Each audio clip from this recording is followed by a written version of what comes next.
Yeah. Yeah, and I know I would love to believe, and I think I do. I think I do believe, and at times I probably struggle to believe that all of God's wrath for me really was satisfied Yeah. on the cross, and so that allows me to hope that this situation is not tied to God's wrath Yeah. towards me or my actions in any way. It must be something other than that. Yeah. What is it? Well, somehow it's tied to His loving intentions for me. Mm. But you discover layers and levels of that all the time, Yeah. right? Like, I mean, I'll get to places where I go, man, this whole thing about thinking that your relationship's transactional with God, like that's just, that's a bunch of foolishness. Like, there's nothing true about that. And then I can get a lick come to my life that I'll be right back there. Yeah. Again, I'll find another layer where, oh, wow, that and it runs really deep, and so that's a constant thing, peeling the onion, taking the layers, however you want to say it, that we find in our life, which comes because of the gift of repentance that He's given us of becoming more in His image. And that, to me, that leads into like a hope for transformation. Like I don't want to stay where I am. God is making me and us into His image. Yeah. Which is what He's done, and all that comes back to what you were saying of being the people He's made us to be, with the mission of reflecting His glory. Yeah. And so how do you reflect His glory in a crisis like this? How do you reflect His glory in your home as a husband, or to your children as a father, or to your coworkers? How do you reflect His glory? And if that was what was on our minds, that we would respond a lot better in times like these. I have one more question around just how we respond, particularly within the church towards one another during this season. So, I know, Brother Dudley, you said earlier that you've been asking God, what are you saying during this season? And some of what He has said is, well, I'm not telling yet. Right? And so we would do well to not try and answer those questions too quickly.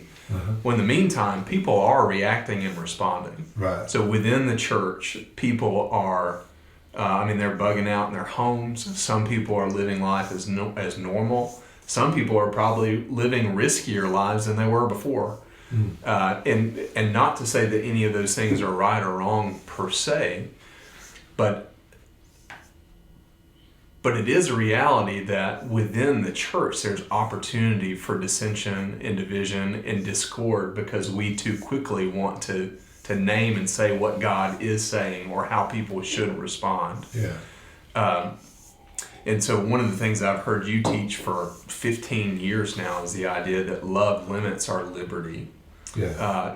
In our relationships with one another and the world. So can you just really quickly make some application of that for the Christian that is confused about why his neighbor in his life group won't even answer a phone call right now because he's so buried in his home, or something like that? Yeah, I had an experience where I was supposed to this weekend go on a trip. It was a fishing trip with a bunch of buddies, which it would have been a good ministry time and a fun time, but it's unessential, non-essential. Fishing trip? Non-essential? Yeah, careful what you say. Are you okay? Well, so, my deal is I'm not afraid. I'll wash my hands and I'll elbow folks instead of shaking hands and hug them.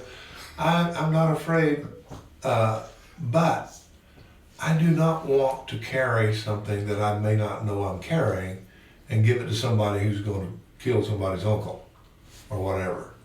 So, my main motivation for canceling was not that I'm afraid that I'm going to get it or whatever. It was, I'd like to be conscious of somebody other than me here. And so that's, that's no big sacrifice. But I think, I don't know if this is where you want to go or not, Chris, but, in Galatians 6, we have 5 imperative, getting a little grammar, get 5 imperative verbs that tell you how to walk in the Spirit. First one is restore those who are fallen. Secondly, bear one another's burdens. Goes on. There's 5 of let's talk about that bear one of those burdens. If I'm driving down the road and I see somebody, you know, that looks like they can't handle it, it's a man or a woman, doesn't really matter, they've got a flat tire and they're scared and whatever, I'm probably gonna stop. They got a burden for the time. I'm not probably gonna be late for my whatever appointment I've got, but I'm probably gonna stop. Okay? What if during this time, when we realize that there are women who are having to stay home with their children and can't go to work because their children are, the school's closed and they gotta stay home with the kids, so they're of course costing them money. What if I were able to say, look, your kids can stay with me today? I'd be bearing one of those burdens. So I think it's a time for Christians to be creative, to go, what is this causing? What burden is this causing my brothers and sisters? Mm-hmm. And is there some way that I could alleviate that, even at the point of not just service, but sacrifice? And so, you know, I can't fix all the women who can't work because their kids are home. Right. But maybe I could do one. I have a friend who owns a coffee shop in our town, and I stopped in yesterday afternoon, you know, and I just said, hey, how's business? And he said, it's actually been pretty good today. And I said, you need me to buy some coffee today? He said, not today. Yeah. And I said, okay, yeah, but I'll come back tomorrow. Right. And it's little things like that, you know, that we carry out that I think is, you know, when you talk about love, limiting our freedom, well, you know, there are other things you have to understand underneath that, right?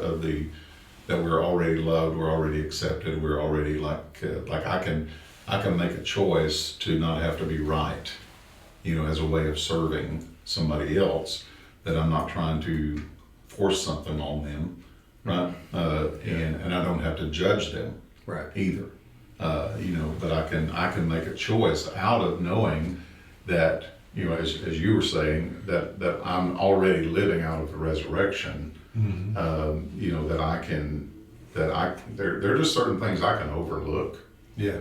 you know, without trying to get people to agree with me or, you know, or anything like that. And so if you have a young mother and they have a 1-year-old that's not been exposed to all of this kind of stuff, and they say, and we're saying, well, we're having church this Sunday, you know, and if you was any kind of Christian, you'd be there fellowship. That's ridiculous, Mm-hmm. you know. So, you know, I think we, you know, there are things you have to understand underneath that, and I think to maybe expect, you know, Christians who are very young, or Christians who have not been, you know, really hearing the gospel. Yeah. I think it's ridiculous of us for us to expect them to understand that or act like that. It's an opportunity for us, isn't it, to demonstrate the gospel Yeah. to them in a way of limiting our freedom so Yeah, that it and- becomes a door for Yeah, the you're gospel. bringing up a good point about, it's so easy when you think something, or you come to a conclusion that something's right, you got a conviction, and if somebody else is not doing it, it's like, What's wrong with you? really? Well, you know, I hadn't, but I could run into somebody and go, I'm going on a fishing trip. They go, well, you don't love people. Mm-hmm. Well, no, that's up to you, Yeah. because I don't know all the ramifications of your whole deal.